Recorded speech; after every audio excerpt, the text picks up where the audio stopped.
As the year goes by, more books are released into the world, and I have been putting off this video since January. Hello and welcome back to my channel. Today I want to discuss my anticipated releases for 2018. Yes, I know it's May. There are already actually a lot of books that I anticipated for 2018 that have already come out, but I figure I better make this video now before even more of them are released into the world. So I have 14 books that I could think of. These are pretty much all the books that I could think of that I'm actually anticipating in some form or another. Let's hop into those 14 books, shall we? So on May 15th, War Storm by Victoria Aveyard comes out, which is the final book in the Red Queen Quartet. I haven't read the third book yet, but I'm excited for the last book to come out so I can read the third book and jump straight into the fourth, because I'm sure that the third has a cliffhanger, because that's what Victoria Aveyard likes to do in these books. She likes to sort of give us a sudden plot twist cliffhanger that you don't really see coming and don't really want. So that comes out May 15th, which is I think yesterday for when this video is going out. And on May 22nd, Furyborn by Legrand comes out, which is a fantasy YA novel that I am actually reading right now an arc of, and I'm hoping to have read it by May 22nd. I'm 6% in. I don't know a whole lot about this. I'm sure I read the synopsis at some point, but I like to forget synopsises by the time I actually read books. That way I'm kind of surprised as I read.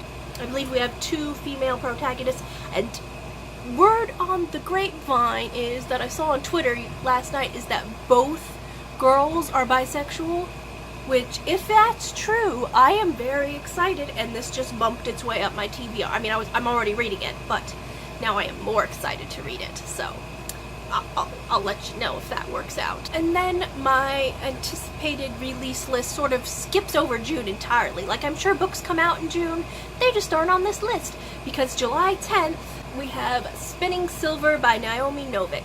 This is a standalone fantasy novel, I believe, but it's supposed to be sort of like a spiritual sister to Uprooted, or at least have a similar style to Uprooted, and I really enjoyed Uprooted, so I'm hoping that I enjoy Spinning Silver. What is it about? I can't remember. This is why TBRs and things are useless from me, because I don't remember what they're about. I'm not going to look it up because I don't want to spoil myself, so it's just like, it's about something for sure, and I guess I'm excited about it.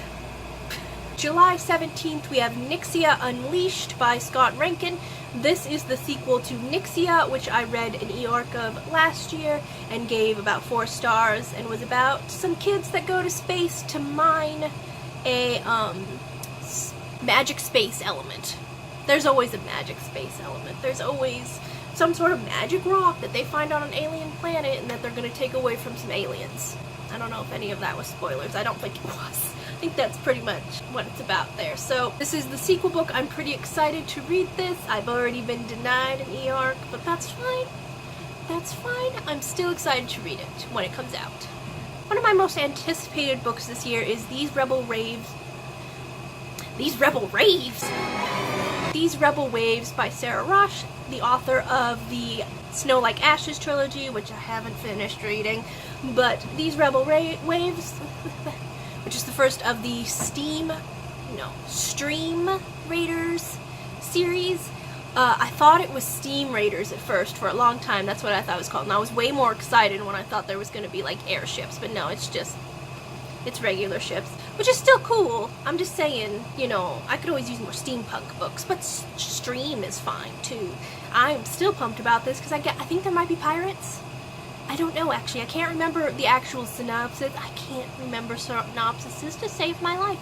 But I am pretty pumped about this because I really did like Snow Like Ashes, even though I haven't finished that trilogy. And that comes out August 7th. And then August 28th, we have a new Victoria Schwab book, City of Ghosts, her first middle grade novel, which I believe is about a girl whose parents have a ghost hunter TV show kind of thing, and she can see or talk to ghosts.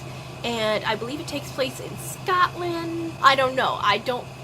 It's pretty exciting sounding because it's Victoria Schwab. it's gotta be great. I mean, just, it's got her name on it, so I'm sure it's good. So, can't wait to read it. Then, September 11th, we have As She Ascends by Jodi Meadows. This is the sequel to Before She Ignites, which I have admittedly not finished reading.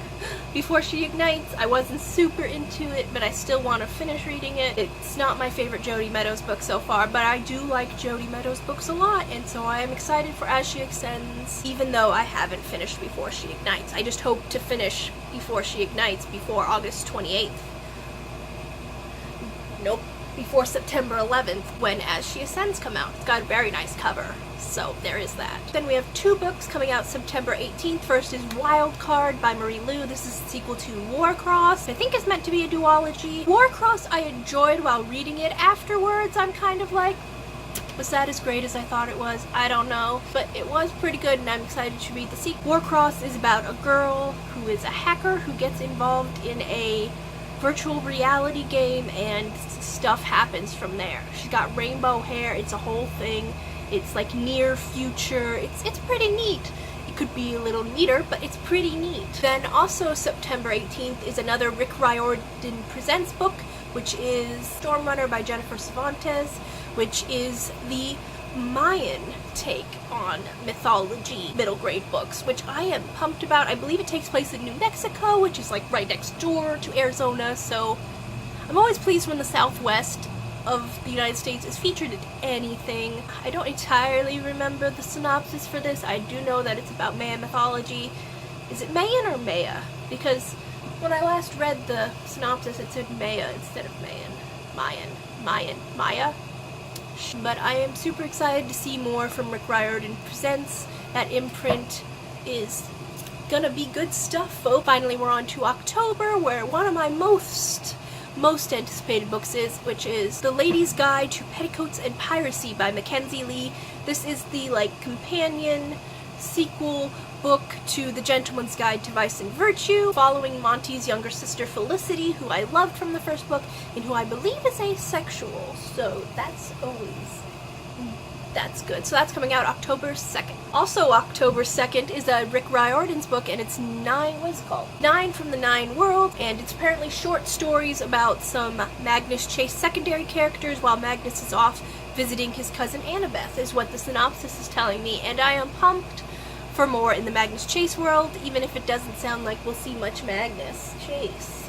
I'm slightly less pumped about this now, but I'm still reasonably pumped for more related to Magnus Chase, because I'm really still disappointed that it was only a trilogy, and that I didn't like the 3rd book all that much. I mean, it was okay, it was good, but it wasn't as good as I thought it would be. Then October 8th, we're getting another a V.E. Schwab, a V.E. Schwab book, which is The Steel Prince Volume 1, and is a graphic novel featuring the King Dude from, the King Dude, but it's a prequel to the Shades of Magic trilogy, featuring that King Dude, that cool King Dude. I can't remember his name. Is it Maxim? I feel like it is. But I am pumped about this. I'm always pumped when there's Shades of Magic involved. I mean, there's still no release date on Threads of Power series, any of those books, so I am excited for any Shades of Magic that we get otherwise. And this just, a graphic novel? I love graphic novels. This is gonna be great. Then October 16th, we have Sorrow, Fierce, and Falling, which is the 3rd book. The series started in A Shadow Bright and Burning. This is the 3rd book. It looks like from Goodreads that it's the last book. I haven't read A Poison, Dark, and Drowning yet. It's over there, sitting on my library bookshelves, so I need to get on that before October, November, whatever I just said. Then the final book that I have on my anticipated releases list here is Flashback by Shannon Messenger, which is the 7th book in the Keeper of the Lost City series, which I am the only person in the world that cares about this series. Well, maybe the only adult. I think it's actually popular with kids, which makes sense because it's kind of middle grade. It's shelved with the teen books at my library apparently, but it's middle grade. She's like 13. It's middle grade. Okay, this is the 7th book, so I can't say too much about what it itself is about, but the Keeper of the Lost City series is about a girl who finds out she's an elf and goes to live in the Lost Cities where the elves live, and lots of stuff happens, and I love these books a lot. They're pretty light, a little bit on the fluffier side because they are middle grade, but they are pretty dark for middle grade as well. They can be pretty dark, and I just love it a lot. You know, I just do. So yeah, I think that completes this video finally. Wow. Tell me down below what books you're anticipating this year, and if any of them are books that are on my list as well. If there are any books that should be on my list that are not on my list, tell me. And thank you so much for watching. I hope I will see you in my next video. Goodbye! Happy Mama's Day, Mama. Happy Mama's Day. It's your day, Mama. It's your day. My teeth don't look right. Which I had to have a minute, fuck. I mean, they're still, ow, with a, something bright and burning. That's what my note says. A something bright and burning. What the hell was the name of that? Oh my god, Megan. Oh my god. And if any of them are the, why am I playing with this? Don't play with that.